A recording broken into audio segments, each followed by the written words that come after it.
ಕನ್ನಡಿಗರ ಆಕ್ರೋಶಕ್ಕೆ ಮಣಿತಾ ಇದ್ದಂತೆ ಫೋನ್ ಪೇ ಸಿಇಒ ಕೂಡ ಕನ್ನಡಿಗರಲ್ಲಿ ಕ್ಷಮೆ ಯಾಚಿಸಿದ್ದಾರೆ ಎನ್ನುವಂಥದ್ದು ಗೊತ್ತಾಗ್ತಾ ಇದೆ. ಕರ್ನಾಟಕದಲ್ಲಿ ಕನ್ನಡಿಗನೇ ಸಾರ್ವಭೌಮ. ಫೋನ್ ಪೇ ಸಿಇಒ ಸಮೀರ್ ಕ್ಷಮೆ ಯಾಚಿಸಿದ್ದಾರೆ. ಕೊನೆಗೂ ಕನ್ನಡಿಗರ ಕ್ಷಮೆಯನ್ನ ಯಾಚಿಸಿದೆ ಫೋನ್ ಪೇ. ಕರ್ನಾಟಕ ಕನ್ನಡಿಗರ ಅವಮಾನಿಸುವಂತ ಉದ್ದೇಶ ನಮ್ಮದಲ್ಲ.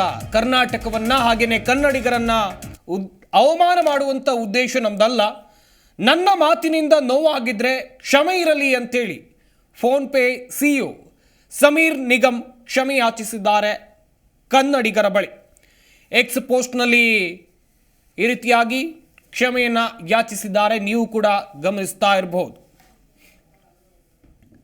ಕರ್ನಾಟಕ ಸರ್ಕಾರದ ನಿರ್ಧಾರ ಏನಿದೆ ಇದನ್ನು ಪ್ರಶ್ನಿಸಿ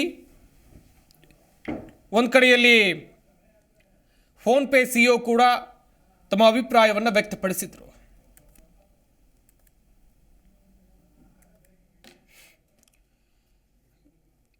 ಗಮನಿಸ್ತಾ ಇರಬಹುದು ನೀವು ಕೂಡ. ಫೋನ್ ಪೇ ಸಿಇಒ ಇದೀಗ ಕ್ಷಮೆ ಯಾಚಿಸಿದ್ದಾರೆ. ಮಾಹಿತಿ ಕೊಡ್ತಾರೆ ನಮ್ಮ ಪ್ರತಿನಿಧಿ ಮಂಜುನಾಥ್. ದೂರವಾಣಿ ಸಂಪರ್ಕದಲ್ಲಿ ಜಾಯ್ನ್ ಆಗ್ತಾ ಇದ್ದಾರೆ. ಮಂಜುನಾಥ್, ಕೊನೆಗೂ ಫೋನ್ ಪೇ ಸಿಇಒ ಕನ್ನಡಿಗರ ಆಕ್ರೋಶಕ್ಕೆ ಮಣಿದಂತೆ ಕಾಣ್ತಾ ಇದೆ. ಕ್ಷಮೆ ಯಾಚಿಸಿದ್ದಾರೆ. ಏನ್ ಹೇಳಿದ್ದಾರೆ ಅವರು? ಸಪತ್, ಈ ಕನ್ನಡಿಗರ ಮೀಸಲಾತಿ ಅಂದ್ರೆ ಉದ್ಯೋಗದಲ್ಲಿ ಮೀಸಲಾತಿ ವಿಚಾರ ಬಗ್ಗೆ ರಾಜ್ಯ ಸರ್ಕಾರ ಹಿಂದೆ ಸರಿಯುವಂತ ಕೆಲಸ ಆಗಿತ್ತು. ಸಾಕಷ್ಟು ಉದ್ಯಮಿಗಳ ಒಂದು ಒತ್ತಡಕ್ಕೆ ಸರ್ಕಾರ ಮಣಿತಾ ಎನ್ನುವಂತ ನಿಟ್ಟಿನಲ್ಲಿ ಕೂಡ ಪ್ರಶ್ನೆ ಇತ್ತು. ಇದರ ನಡುವೆ ಫೋನ್ ಪೇ ಸಿಇಒ ಏನಿದಾರೋ ಈ ಸಿಇಒ ಸಮೀರ್ ನಿಗಮ್ ಅವರು ಈ ಕನ್ನಡಿಗರ ಉದ್ಯೋಗದ ಮೀಸಲಾತಿ ವಿಚಾರವಾಗಿ ಒಂದಷ್ಟು ಧ್ವನಿಯನ್ನ ಎತ್ತಿದ್ರು. ಅಂದ್ರೆ ಉದ್ಯೋಗ ಕನ್ನಡಿಗರಿಗೆ 80% ಹೆಚ್ಚು ನೀಡಬೇಕೆನ್ನುವಂಥದ್ದು ಏನು ಒತ್ತಾಯ ಇತ್ತು, ಜೊತೆಗೆ ಇದನ್ನ ಜಾರಿಗೊಳಿಸ್ಬೇಕೆನ್ನುವಂತ ನಿಟ್ಟಿನಲ್ಲಿ ಮಾತಿತ್ತು. ಅದನ್ನು ವಾಪಸ್ ತೆಗೆದುಕೊಳ್ತಿದ್ದಂಗೆ ಕನ್ನಡಿಗರಿಗೆ ಯಾಕೆ ಮೀಸಲಾತಿ ಎನ್ನುವಂತ ನಿಟ್ಟಿನಲ್ಲಿ ಲೋಕಲ್ ಜನರಿಗೆ, ಲೋಕಲ್ ಪ್ರತಿನಿಧಿಗಳಿಗೆ ಯಾಕೆ ಹೆಚ್ಚಿನ ಕೆಲಸ ಕೊಡ್ಬೇಕೆನ್ನುವಂತ ನಿಟ್ಟಿನಲ್ಲಿ ಪೋಸ್ಟ್ ಅನ್ನ ಮಾಡ್ಕೊಂಡಿರ್ತಾರೆ. ಅದಕ್ಕೊಂದು ಸಾಕಷ್ಟು ಕಾರಣಗಳನ್ನು ಕೂಡ ಹೇಳ್ಕೊಂಡಿರ್ತಾರೆ. ಇದರ ವಿರುದ್ಧವಾಗಿ ಕನ್ನಡಿಗರ ಧ್ವನಿಯಾಗಬೇಕಾಗಿದ್ದಂತ ಯಾರೇ ಒಬ್ಬ ನಾಗರಿಕನ ಇರ್ತಾರೋ ಪ್ರತಿಯೊಬ್ಬರಿಗೂ ಕೂಡ ಕನ್ನಡದ ನೆಲ ಬೇಕು, ಕಾವೇರಿ ನೀರ್ ಬೇಕು, ಜೊತೆಗೆ ಇಲ್ಲಿ ಜೀವನ ಮಾಡ್ಲಿಕ್ಕೆ ಪ್ರತಿಯೊಂದು ಕೂಡ ಬೇಕಾಗತ್ತೆ. ಆದ್ರೆ ಕನ್ನಡಿಗರಿಗೆ ಉದ್ಯೋಗವನ್ನ ಕೊಡ್ಬೇಕಾದ್ರೆ, ಕನ್ನಡಿಗರಿಗೆ ಪ್ರತಿಯೊಂದು ಕ್ಷೇತ್ರದಲ್ಲಿ ಕೆಲಸವನ್ನ ಕೊಡ್ಬೇಕಾದ್ರೆ ಹಿಂದೆ ಸರಿಯುವಂತ ಕೆಲಸ ಮಾಡ್ತಾರೆ ಎನ್ನುವಂತ ನಿಟ್ಟಿನಲ್ಲಿ ಕನ್ನಡ ಪರ ಸಂಘಟನೆಗಳು ಸೇರಿದಂತೆ ಸಾಕಷ್ಟು ಸಂಘಟನೆಗಳು ಈ ಸಿಇಒ ಏನು ಸಮೀರ್ ನಿಗಮ್ ಅವರು ಫೋನ್ ಪೇ ಸಿಇಒ ಜೊತೆಗೆ ಫೌಂಡರ್ ಆಗಿರ್ತಾರೆ ಏನಾಗಿದ್ದಾರೋ ಅವರ ವಿರುದ್ಧವಾಗಿ ಆಕ್ರೋಶವನ್ನು ಹೊರಗಾಕುವಂತ ಕೆಲಸ ಆಗಿತ್ತು. 2-3 ದಿನಗಳಿಂದಲೂ ಕೂಡ ಹೋರಾಟವನ್ನ ಮಾಡ್ತಾ ಇದ್ರು.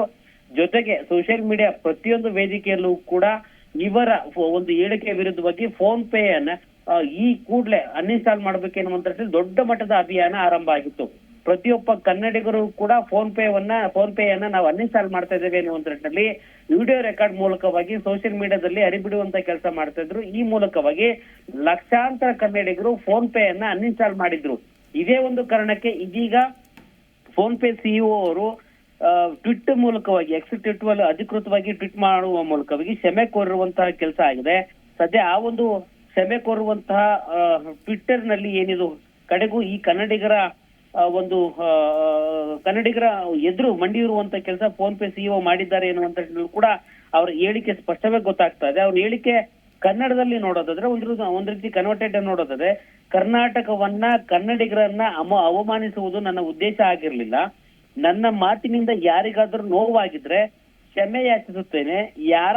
ಯಾರಾದ್ರೂ ಭಾವನೆಗಳಿಗೆ ಧಕ್ಕೆ ಉಂಟಾಗಿದ್ರೆ ನಾನು ನಿಜವಾಗಿಯೂ ಕ್ಷಮೆ ಕೋರುತ್ತೇನೆ ಎನ್ನುವಂತ ನಿಟ್ಟಿನಲ್ಲಿ ಸಾಕಷ್ಟು ರೀತಿಯಾದಂತಹ ಒಂದು ಹೇಳಿಕೆಗಳನ್ನ, ಕ್ಷಮೆ ಕೋರುವಂತ ಹೇಳಿಕೆಗಳನ್ನ ಟ್ವೀಟ್ ಮಾಡುವ ಮೂಲಕವಾಗಿ ಏನು ಕನ್ನಡಿಗರು ಒಂದು ಅಭಿಯಾನ ಆರಂಭ ಆಗಿತ್ತು. ಫೋನ್ ಪೇ ಅನ್ಇನ್ಸ್ಟಾಲ್ ಅಭಿಯಾನ ಅನ್ನುವಂಥದ್ದು, ಜೊತೆಗೆ ಡಿಲೀಟ್ ಮಾಡಿ ಅನ್ನುವಂತ ಅಭಿಯಾನ, ಜೊತೆಗೆ ಕಮೆಂಟ್ ರೂಪದಲ್ಲಿ ಅದಕ್ಕೆ ಸ್ಟಾರ್ ರೇಟಿಂಗ್ ಸಿಂಗಲ್ ಸ್ಟಾರ್ ಕೊಡುವಂತ ಅಭಿಯಾನ ಏನಿತ್ತು ಅವೆಲ್ಲವನ್ನೂ ಕೂಡ ಇಂಡೈರೆಕ್ಟ್ ಆಗಿ ದಯವಿಟ್ಟು ಯಾರು ನೀವು ವಾಪಸ್ ಪಡೆದುಕೊಳ್ಳಿ, ನೀವು ಅಭಿಯಾನವನ್ನ ಸ್ಟಾಪ್ ಮಾಡಿ ಅನ್ನುವಂಥದ್ರಲ್ಲಿ ಈ ಒಂದು ಕ್ಷಮೆಯಾಚನೆ ಕನ್ನಡಿಗರ ಒಂದು ಆಕ್ರೋಶಕ್ಕೆ ಮಂಡಿ ಇರುವಂತ ಕೆಲಸ ಸಮೀರ್ ನಿಗಮ್ ಅವರು ಮಾಡಿದ್ದಾರೆ ಅಂದ್ರೆ ತಪ್ಪಾಗ್ಲಿಕ್ಕಿಲ್ಲ. ಸಂಪತ್, ಥ್ಯಾಂಕ್ ಯು ಮಂಜುನಾಥ್ ತಮ್ಮ ಡೀಟೇಲ್ಸ್ಗಾಗಿ.